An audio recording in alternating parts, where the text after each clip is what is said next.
Ahora sí. Buenas tardes a todos y todas, tanto en casa como los que tenemos acá presentes. Sean todos y cada uno de ustedes muy, pero muy bienvenidos. Vamos a la parte que nos falta de la Segunda República Española y que es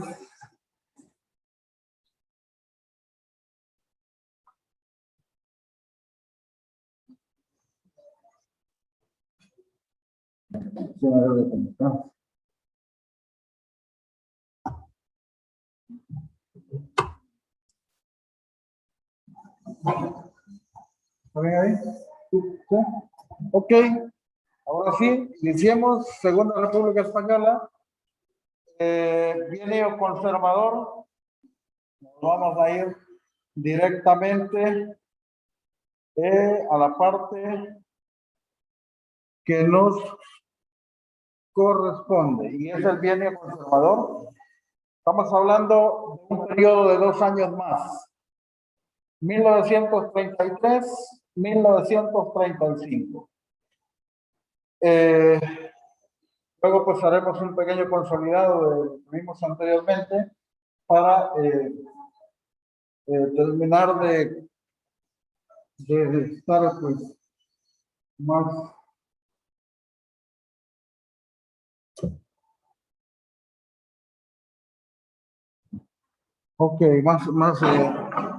más consolidado lo que vamos a trabajar. En primer lugar, pues una pequeña agenda, saludo, contenido socioemocional, el objetivo, el desarrollo de la clase y el cierre. Ya estuvo el saludito, vámonos con el contenido socioemocional. Para hoy, para esta semana, es el respeto. ¿Quién me habla un poco del respeto? Empecemos primero por acá, los que tengo presentes, voluntarios, los 3 que tengo. Gracias, Julio, muy amable por levantar la mano. Yo vi ese dedo así. Muchas gracias. El respeto, Julio. ¿Qué me hablas del respeto? Dime del respeto. El respeto es un valor en el cual debemos cierto nivel de cariño a un compañero, por ejemplo. Es una cosa en la que yo casi me hacemos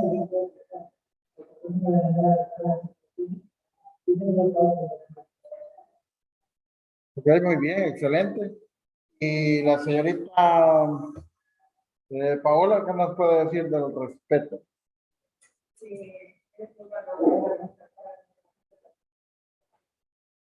Muy bien. ¿Y en casa? Luego voy contigo. ¿Y en casa qué me habla del respeto? Hola. Hacemos uso de nuestro listadito para ver. Bueno, veamos con... vamos a ver, así al azar, porque no me acuerdo los nombres. La señorita Julie Batres. ¿Qué me dices del respeto, Julie? Que entre las personas no debemos ser solidarias, no ofendernos unos a otros, mantener siempre la compostura y no dejarnos llevar por los sentimientos y hacer malas acciones. Ahí estamos irrespetando, entonces, eso. Muy bien, perfecto. El respeto es eso, ¿eh? Respeto principalmente, o donde debe de iniciar, hacia mi persona, cada uno hacia su persona, luego a quienes nos rodean, no importa su condición política, social, económica, edad, sexo, religión, nada, ¿eh? El respeto a todos, pero no solo a las personas, sino que también a todo lo que nos rodea, el medio ambiente, los animales, todo el mundo. Si nosotros practicamos ese valor como tiene que ser, pues las cosas van a cambiar en nuestro diario vivir. Ok, muchas gracias. Vamos a ver con lo siguiente. Objetivo para hoy. Vamos a describir las características del bienio conservador y cuál fue su papel dentro de lo que es la Segunda República. Iniciemos. Este gobierno tiene su característica que está formado por los partidos políticos de ideología centro-derecha. Y a la cabeza de este periodo de gobierno, como presidente de la República, tenemos al señor Niceto Alcalá Zamora.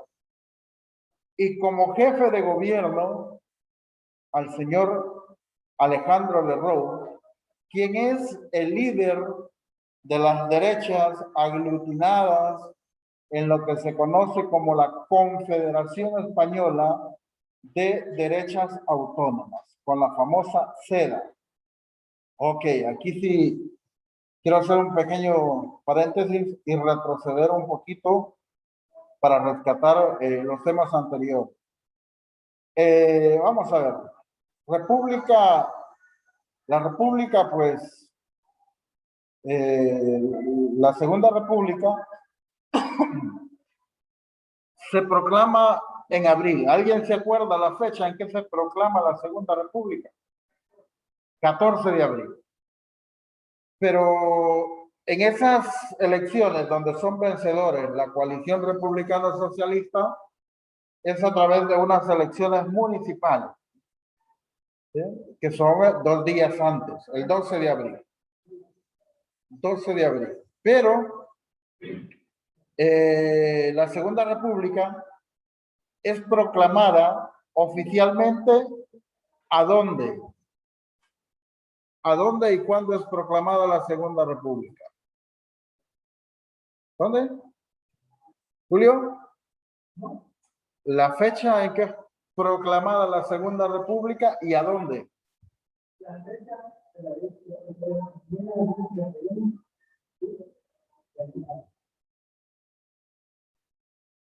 ¿Pau?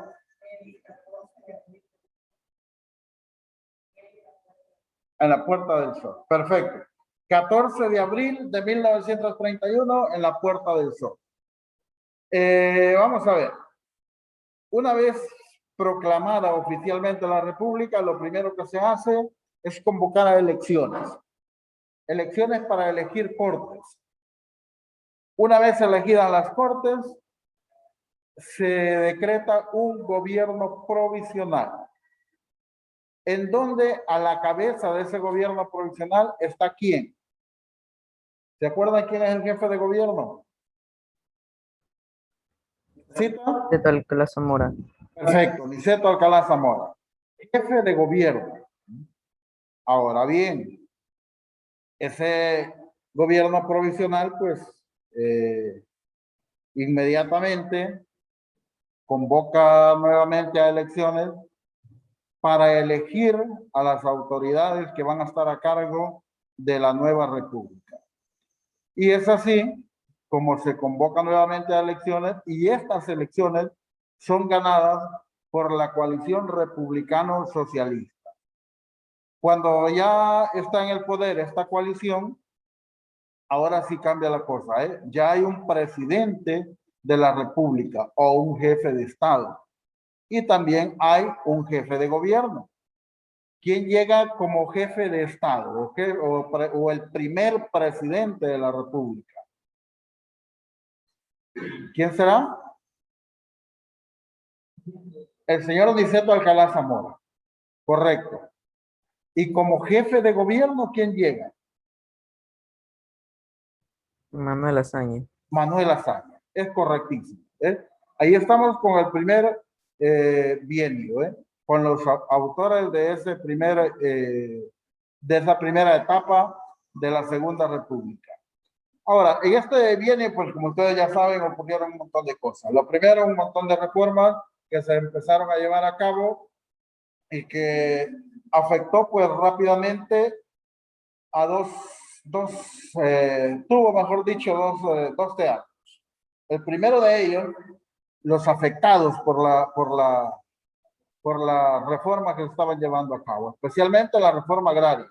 Y esos son los grandes inversionistas industriales y, por otro lado, los que se vieron beneficiados, el pueblo.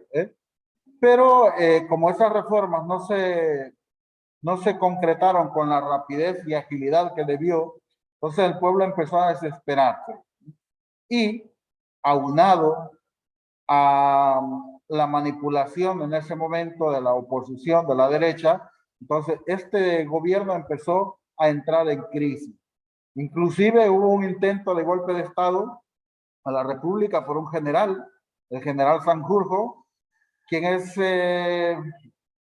encarcelado y ajusticiado, y a todos sus seguidores puestos en la cárcel. Ahora bien, veamos qué pasa ya con este bienio conservador, ya en esta etapa. Ahora, debido a la crisis que empieza a presentar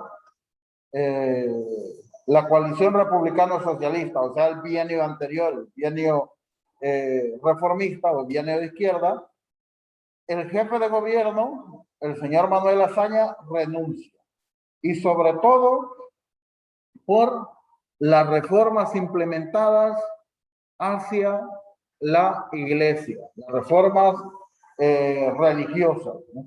Ya que atentaban en contra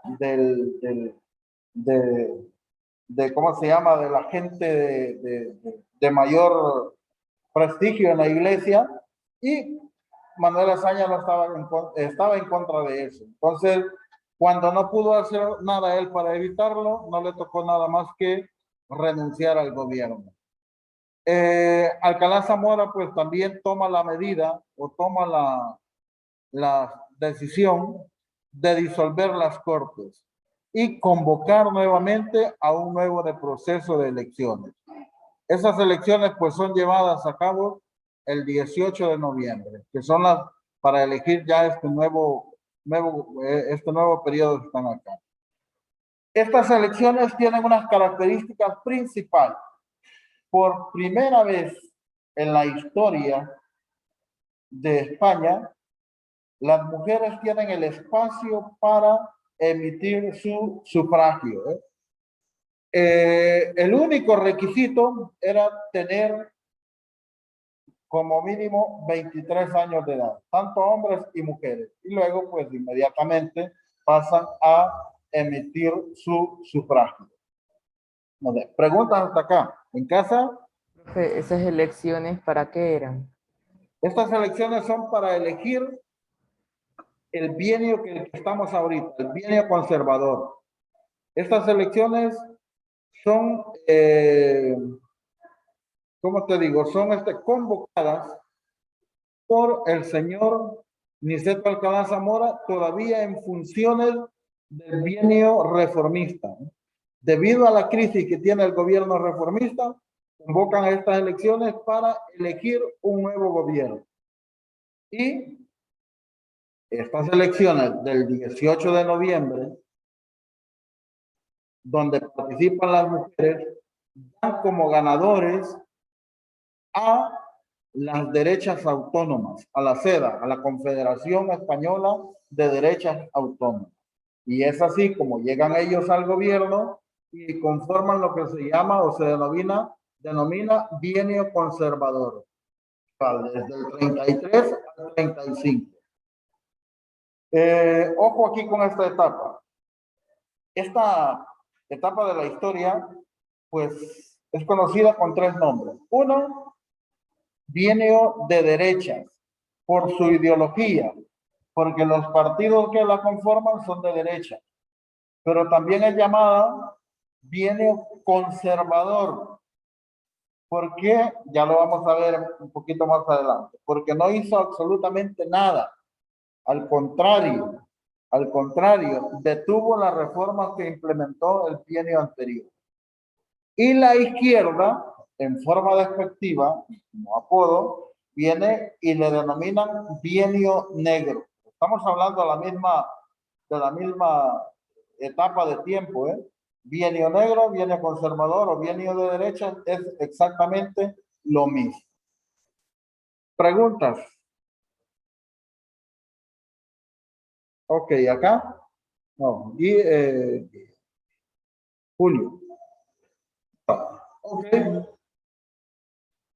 ¿Qué hace este bienio? Pues esto. Viene y paraliza gran parte de esas reformas. No todas, pero las paraliza, ¿eh? Y llega como jefe de gobierno el señor Alejandro Lerroux, en sustitución del que ha renunciado anteriormente, que es el señor Manuel Azaña. Este Alejandro Lerroux es el líder de la derecha e inicia una serie de negocios en España para beneficio propio. Entre las reformas que se paralizan está la agraria, se suspende la expropiación de tierras tanto a la iglesia como a los grandes terratenientes. También se detiene o se suspende la reforma religiosa, en donde prácticamente habían quitado un montón de privilegios a las órdenes religiosas, entre ellas pues la educación. Con la reforma del ejército siguió casi igual. Lo único que se suspendió en el ejército fue mejor dicho, lo que se le dio continuidad fue la amnistía para los sublevados en el golpe de Estado fallido del general Sanjurjo, allá en el 32. Esto sí continuó, ¿eh? La República pues le dio amnistía a esos presos. La izquierda los metió presos. Recuérdense que el general Sanjurjo se sublevó o quiso darle golpe de Estado a la República, pero como fracasó, a él lo agarraron, lo metieron preso y posteriormente lo ajusticiaron.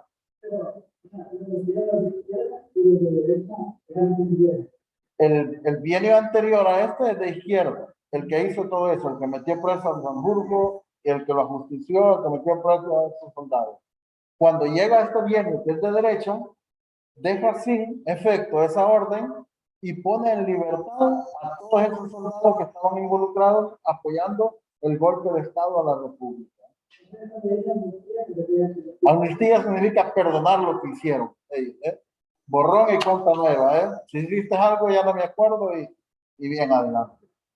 Ahí se vieron favorecidos también los colaboradores que tenían en la dictadura del señor Primo de Rivera anteriormente a la llegada de la Segunda República. ¿Sí? Ok, ¿preguntas hasta acá en casa?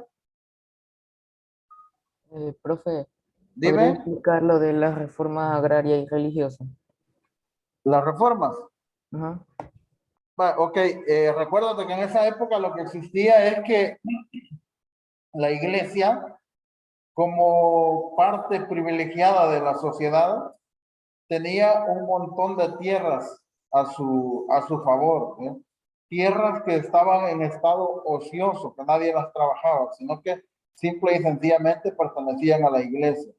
Entonces, en el bienio anterior, lo que hicieron fue decretar una famosa reforma agraria, que es la expropiación o quitar las tierras y repartírselas a la población que más lo necesita, los trabajadores en el campo. Entonces, a la iglesia no le pareció esa idea, ¿eh?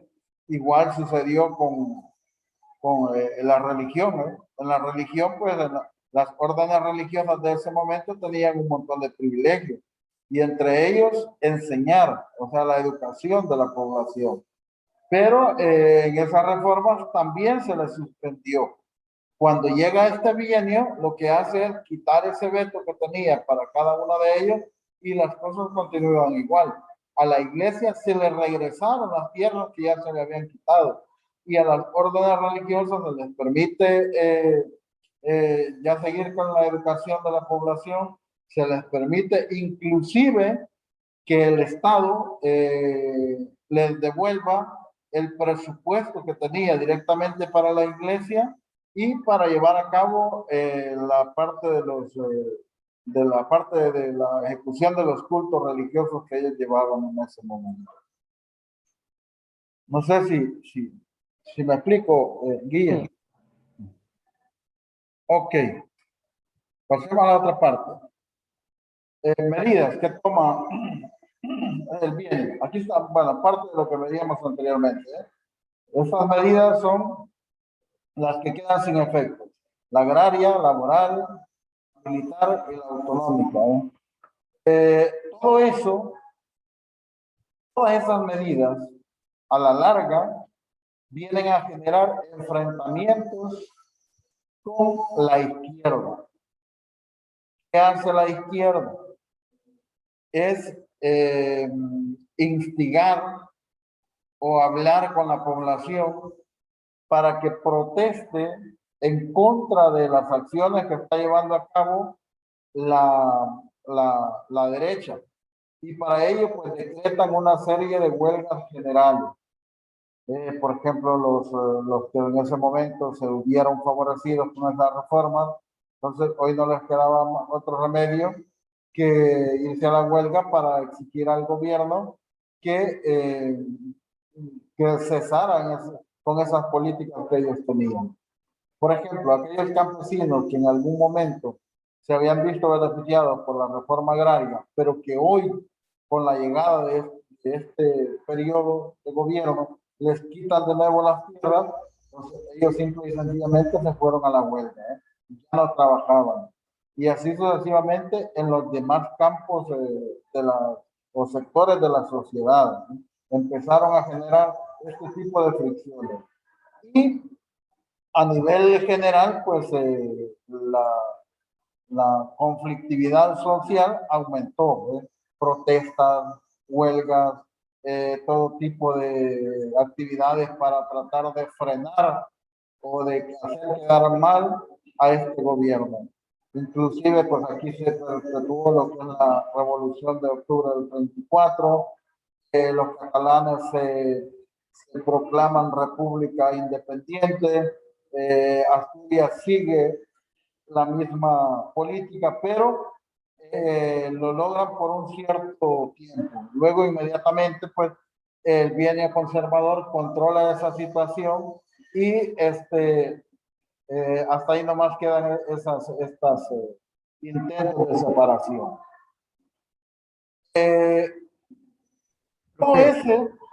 Toda esa situación hace que el gobierno entre en crisis. Y lo que esa crisis se agudiza es por el ascenso de la famosa CEA, de la Confederación Española de Derechas Autónomas. Pero quizás la gota que rebalsó el vaso fue lo que se conoce como escándalos de corrupción, específicamente el escándalo de Extraperlo. ¿En qué consistió ese escándalo? Pues nuestro amigo Alejandro Lerroux era, ¿cómo le digo? Estaba involucrado en actividades ilícitas. Importó un montón de maquinitas de juegos de azar del extranjero, de marca Extraperlo, las introdujo a España, las llevó a los casinos y las arregló, las cargó a su favor para que todo el tiempo ganaran y nunca perdieran. Entonces, ese escándalo hizo que Alejandro renunciara como jefe de gobierno.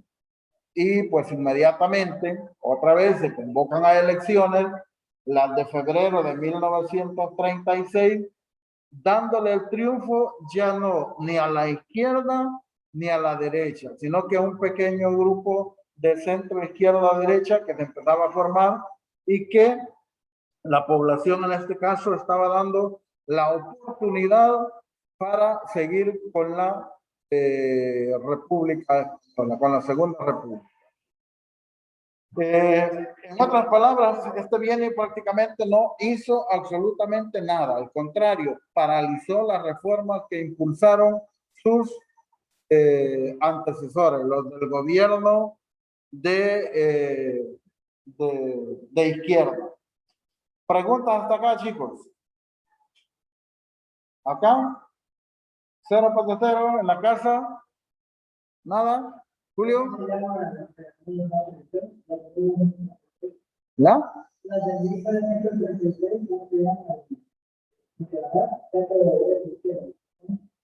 Frente Popular. Los que ganan las elecciones son el Frente Popular. Eso es lo que vamos a ver la otra semana y vamos a ver cómo ese Frente Popular igual fracasa y ahí nace ya o siembran la semilla para el inicio de lo que se conoce como la guerra civil. Hay una sublevación, hay un golpe de Estado, en donde hay varios generales incluidos, los militares y civiles, para poder llevar a cabo esa nueva etapa de la República.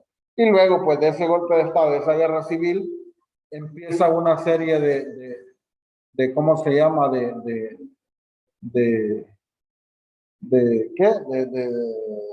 Otro periodo, que es el franquismo. Adelante, sigue. Profe, ¿y qué era eso de la revolución de octubre de no sé, terminaba en 12, no me acuerdo si era, no, creo que 900, Ajá. 800 era. ¿Qué era esa revolución? Vaya, lo que pasa es que en ese momento el grado de conflictividad de la población ha aumentado. Hay problemas entre las diferentes sectores sociales y hay una pugna enorme en ese momento por las actividades que se están llevando a cabo. Y es así como ¿cómo se llama? Los trabajadores del campo empiezan a reclamar sus derechos por la pérdida en ese momento de sus propiedades que el bienio anterior les ha entregado y que este bienio empieza a expropiar, a quitárselos nuevamente para regresárselos a sus antiguos dueños, tanto la iglesia como los grandes terratenientes de la época. Entonces, esos campesinos, sobre todo en la zona andaluza, se rebelan y empiezan a protestar en contra de esas acciones que están llevando a cabo. ¿Y cuál era el año? ¿1800 o 900? No, 1900. Sí. 12, ¿verdad? Es la, 1912. sí, es la Revolución de Octubre de 1934.